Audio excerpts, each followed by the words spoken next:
Yo, what's up dude, ketemu lagi dengan kita di sini masih di Indo James Crypto Channel. Hari ini di tanggal 26 di bulan Agustus 2024 guys. Dan seperti biasa kita langsung saja mulai ya, bagaimana update dari global crypto market cap. Seperti yang terlihat dari data coin market cap di sini ada kenaikan tipis banget di 0,13% aja ya. Dan begitu juga untuk Fear and Greed Index masih di poin 56 di area netral ya, yang mengindikasikan belum ada perubahan yang signifikan pada pergerakan ataupun transaksi yang terjadi pada Bitcoin hari ini guys. Dan tentu saja semua ini adalah efek kontribusi dari Bitcoin dan juga teman-teman nongkrongnya di sini ya. Kalau kita lihat untuk Bitcoin dalam waktu 24 jam ke belakang ini ya, perubahannya tidak terlalu signifikan guys. Cuma 0,02% aja ya pada saat video ini dibuat, dan mempertahankan harganya di 63.860 dolar guys. Begitu juga untuk Ethereum, perubahannya tipis di 0,4% aja ya, merah, hampir sama kayak di Bitcoin ya.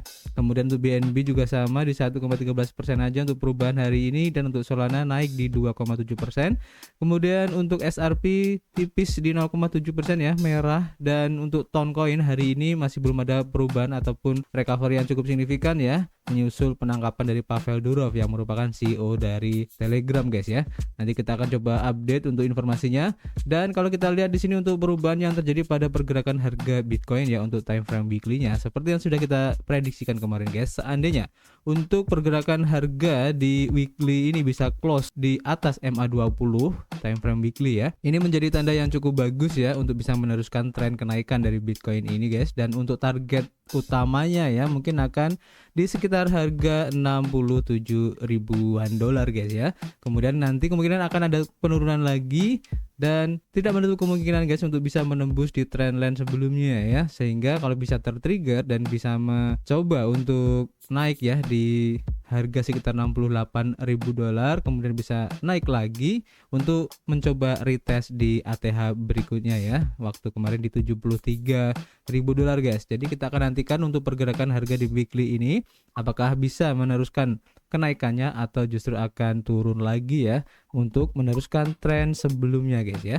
Oke, nanti kita akan update lagi guys. Dan seperti biasa kita sudah mengumpulkan beberapa informasi yang cukup menarik masih di seputar Ton ya atau Telegram. Seperti yang dilansir dari harian The Deviant, diinformasikan bahwa penahanan untuk CEO dari Telegram si Pavel Durov ya ini diperpanjang guys setelah penangkapan di Paris kemarin guys. Jadi menurut The Guardian, penahanan untuk Durov ini awalnya dijadwalkan berakhir pada Minggu malam, tetapi diperpanjang guys oleh hakim investigasi, dan periode pemeriksaan pendahuluan dapat berlangsung hingga 96 jam ke depan guys. Dan setelah itu hakim dapat membebaskan atau mengajukan tuntutan terhadap terdakwa ini. Pavel Durov yang berumur 39 tahun ya, yang lahir di Rusia dan memegang kewarganegaraan Prancis dan juga Uni Emirat Arab, ditangkap pada 24 Agustus di Bandara Le Bourget di utara Paris guys.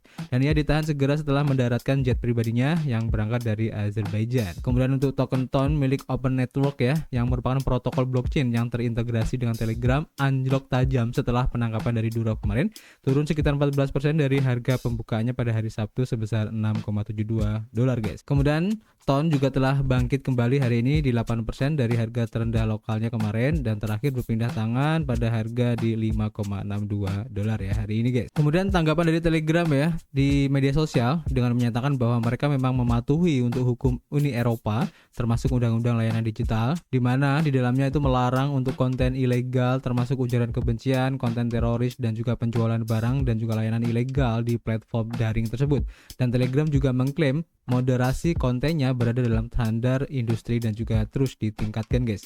Dan tidak masuk akal untuk mengklaim ya bahwa suatu platform atau pemiliknya ini bertanggung jawab atas penyalahgunaan platform tersebut. Dan hampir 1 miliar pengguna di seluruh dunia menggunakan Telegram sebagai sarana komunikasi dan sumber informasi yang penting guys. Kemudian selanjutnya ya, kalau kita lansir dari Cryptonomist, seperti yang barusan kita informasikan ya bahwa Telegram ini meskipun CEO-nya ditangkap ya, tapi dari Telegramnya itu sendiri di dalamnya ya, di dalam konten-kontennya ini sangat mematuhi ya untuk hukum Uni Eropa. Dan itu sudah disampaikan oleh pihak Telegram itu sendiri yang mengklaim ya tuduhan-tuduhan yang disampaikan itu yang berhubungan dengan terorisme dan lain-lain ini tidak benar ya, dan mereka sangat mematuhi sekali untuk aturan-aturan yang diberikan oleh Uni Eropa guys. Bahkan di sini si Justin Sun ya sebagai CEO dari Tron bahkan secara terbuka mengusulkan untuk mengorganisasikan DAO guna membantu Durov memperoleh kebebasannya guys, dengan menyatakan bahwa ia ingin menyumbangkan $1 juta untuk tujuan tersebut. Dan untuk recovery dari token TON memang masih belum terlihat ya, karena masih belum pasti untuk kelanjutan dari kasus si Pavel Durov ini, masih dalam pemeriksaan guys. Dan sempat memang tadi ya beberapa jam yang lalu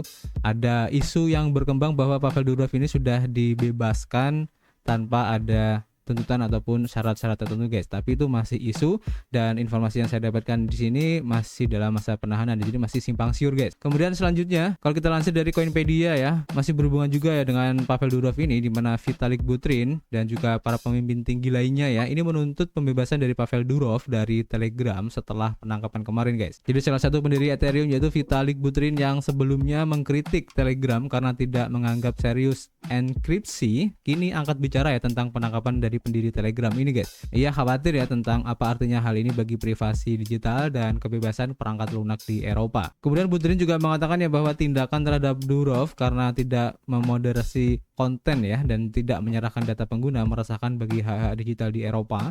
Dan Buterin lanjut berbicara tentang perlunya perangkat lunak sumber terbuka ya dan juga pemeriksaan keamanan yang baik. Dan ia menganggap hal ini penting untuk melindungi privasi pengguna dan juga memastikan platform komunikasi tidak terlalu dikontrol oleh pemerintah guys. Jadi ini hampir sama ya dukungan yang disampaikan oleh Justin Sun tadi untuk meluncurkan ya yang diberi nama Free Pavel DAO guys, dan menjanjikan sekitar $1 juta guys. Ini keren banget ya. Kemudian juga dari Elon Musk ini juga berbicara ya masalah hal ini, dan Elon Musk menunjukkan dukungannya dengan mencuitkan tagar ya Free Pavel dan menyatakan kekhawatirannya atas meningkatnya penyensoran di Eropa ini guys.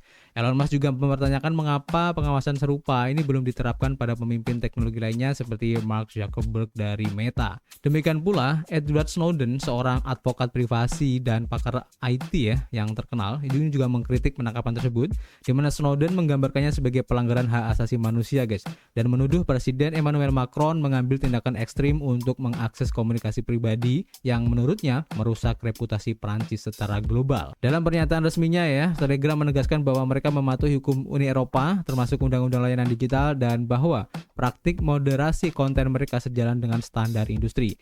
Dan Telegram juga berpendapat bahwa Pavel Durov selalu bersikap terbuka dan kooperatif selama perjalanannya di Eropa dan menepis segala klaim pelanggaran hukum sebagai hal yang tidak masuk akal guys. Jadi masih berlanjut ya untuk pemeriksaan yang terjadi dan kita tunggu aja nanti untuk akhir dramanya karena ini cukup menarik guys untuk diikuti ya. Kemudian selanjutnya untuk informasi yang terakhir ya, kita lansir dari Coin Journal berhubungan dengan Shiba Inu ya, di mana Shiba Inu mengungkapkan rencana mereka ya untuk organisasi otonom terdesentralisasi atau biasa disebut sebagai DAO ya, atau Decentralized Autonomous Organization. Jadi Shiba Inu sebagai koin meme terkemuka dan juga mata uang kripto terbesar ke-13 ya berdasarkan kapitalisasi pasarnya sedang bersiap untuk meluncurkan DAO milik mereka sendiri ya, atau organisasi otonom terdesentralisasi, dan diumumkan oleh kepala pemasaran project yaitu Lucy pada tanggal 25 Agustus dalam sebuah postingan komprehensif di X.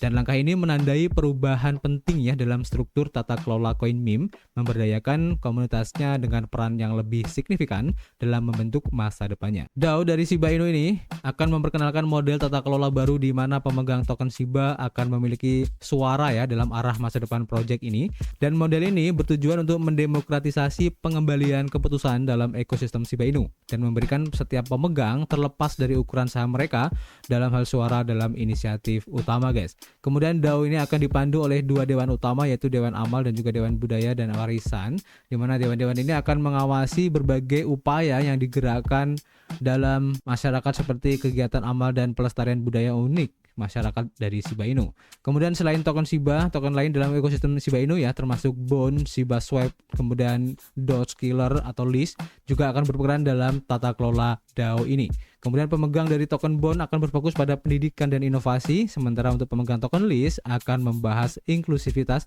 dan transparansi dalam proyek. Ini cukup menarik yang dilakukan oleh Shiba Inu ya. Ini menjadikan Shiba Inu sebagai salah satu proyek meme yang sudah akan mempunyai DAO-nya sendiri ya, dan ini menjadi sesuatu yang menarik ya, karena di sini komunitas akan mempunyai suara ataupun hak ya untuk menentukan proyek ini mau dibawa kemana guys, dan pihak developer tidak bisa seenaknya ya jika nanti DAO ini sudah di diluncurkan, dimana mereka harus voting dulu guys untuk menentukan nasib Shiba Inu ini kedepannya lagi guys. Oke, ini cukup menarik dan sementara itu dulu guys yang bisa kita sampaikan. Nanti kita akan sambung lagi di informasi berikutnya ya. Dan seperti biasa, kita masih menunggu kritik dan saran kalian di kolom komentar. Nanti kita bisa ngobrol banyak di dalamnya dan tentu saja kita akan ketemu lagi di informasi berikutnya. Peace.